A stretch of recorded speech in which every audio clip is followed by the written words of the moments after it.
Well, hello everybody. This is a video message about Prophet Prophet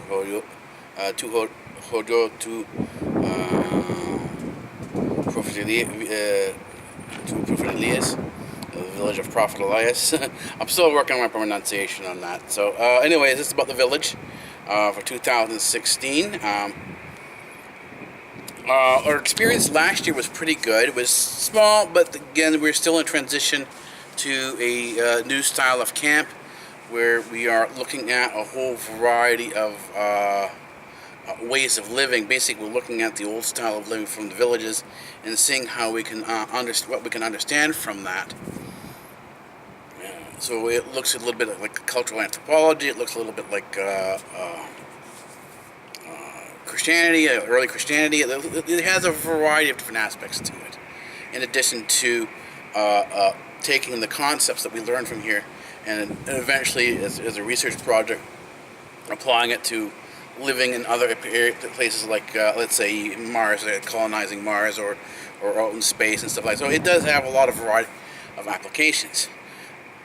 It does take a while to sort of test out a variety of different ideas to see what works, what doesn't work. So a lot of it's been experimental for most of the 10 years. For 8 years, we had a good group of kids. We had a good camp that was very loosely structured. It was, again, we were trying to do something more experimental than a standard structured camp, particularly because we're basically out in the wilderness. We're kind of on the edge of a very small village that was built by Greek immigrants, sort of a vacation place, and it's really modeled after the Greek villages that they live in. And so this is the whole idea, is to sort of introduce this type of culture to kids who have really no experience with an older culture that's in many ways kind of dying out, and it's not represented in any historical textbooks. You don't get this in school.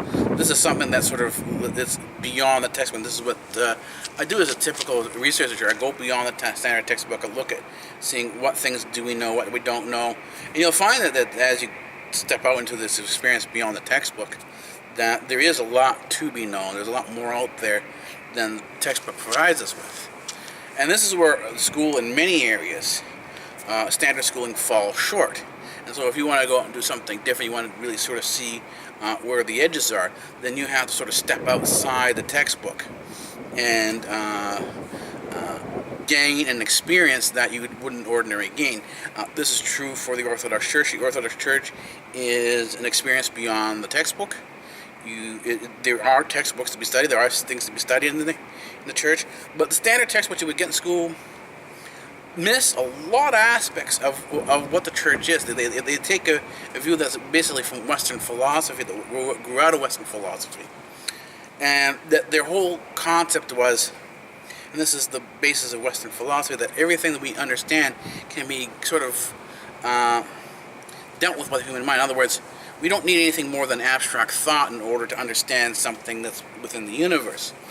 And this is not true. As we know from physics, we know from science, that the experiment, really does teach us something beyond what the textbook actually gives us.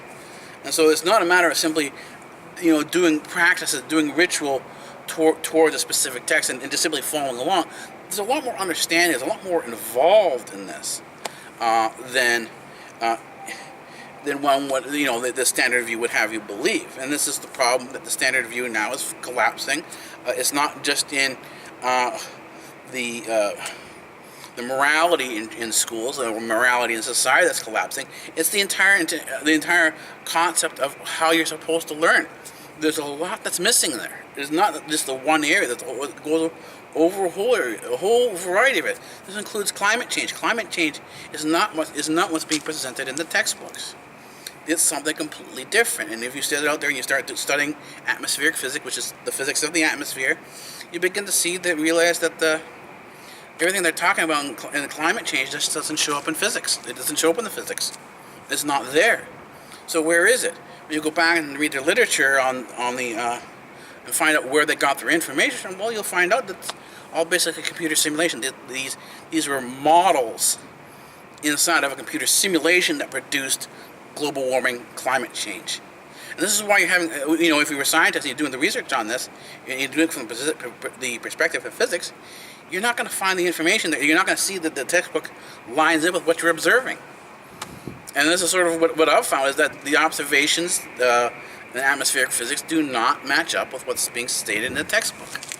And the thing is that this is just an example of one of the areas that are poorly dealt with by school textbooks. And so this is why you have to go outside of the school textbook in order to understand things that are beyond the school textbook, because the school textbook is really sort of limited in terms of its understanding and what you're able to know and what you're not able to know. And that's what this camp does. This camp is basically a camp in terms of a base camp. It's not a typical school kids camp where they're given standard school instruction.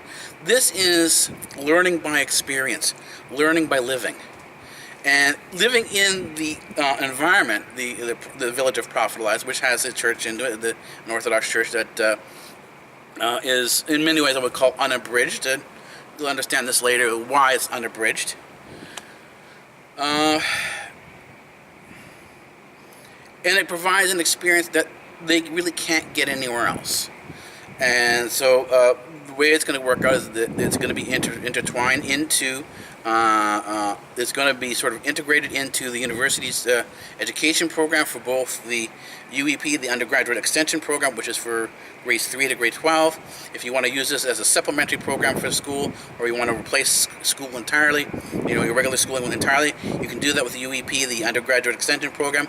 And it's also going to be part of and involved with the undergraduate program that will be looking at things from the sort of the aspect of cultural anthropology and anthropology itself, with a also look into psychology, psychological behavior, and archaeology as well. So these are the areas that things will cover. Right now, these last year, 2015, it's been small. Was there were two campers, two kids that attended, and that was good. It was fine because we're still sort of working things out. This year we're still doing the same thing. I don't know how many kids we're going to get this year.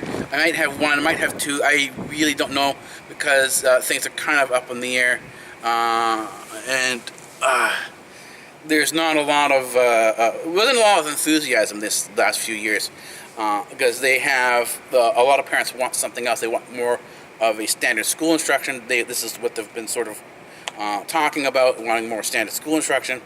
But the standard school instruction does not resolve the problems that the standard school gives. I mean, a lot of the problems that they're talking about in school that they want to run away from, follow them within their instructions, because the instructions stay within the typical view of the standard school, and that's within they call Western philosophy. And this Western philosophy, this is the root of the problem. If you don't get rid of the root of the problem, if you simply cut off the top, like if you know about gardening and weeding, you have to get at the root of the weed in order to stop the weed problem. If you don't get at the root, you simply cut the top off. It's going to go back. It's going to grow back again. So the problem isn't resolved. It's simply covered over. If you want to resolve the problem, then you have to step outside the school system, and that's what this does. So this year, we weren't public yet. We're not public in 2016. 2017, there is going to be a public invitation. I'll be reserving 10 spots for the kids of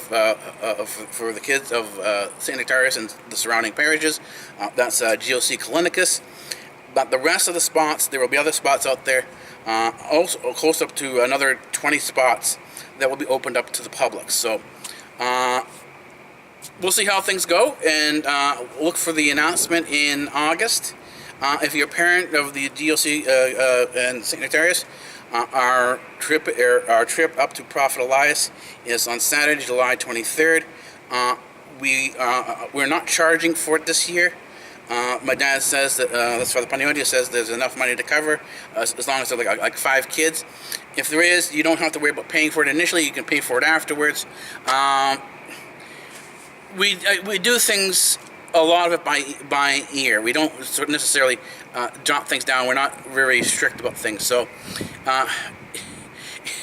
if you want to come up, bring your kids up, and leave them there for about a week for the Feast of Prophet Elias, you're more welcome to do so, and then pay us afterwards if you have the money to do so. Anyways, that's it for this announcement. Trying this out now with video because we have a blog, and look for more on the blog here on what's going on with the village. All right, thank you. Bye-bye.